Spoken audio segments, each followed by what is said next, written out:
Part টুতে বন্ধুরা তোমরা দেখতেই পাচ্ছ গ্যারেজের সব কাজ শেষ করে আমি রুমে চলে এসেছি। আর রুমে আসার পরে আমি ঝটপট করে রান্না করা শুরু করে দিলাম, কারণ প্রচণ্ড খিদে পাচ্ছে রে ভাই।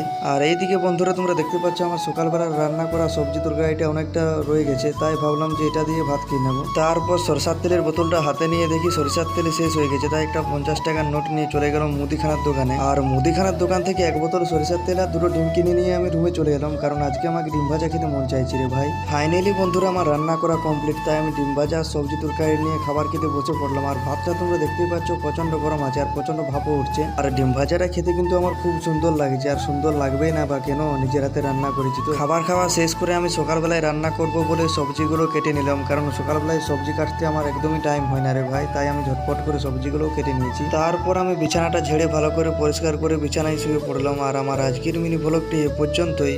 ভিডিওটি ভালো লাগলে ভিডিওটাতে একটা লাইক দিয়ে চ্যানেলটাকে সাবস্ক্রাইব করে দিতে একদমই ভুলবে না। Bye bye.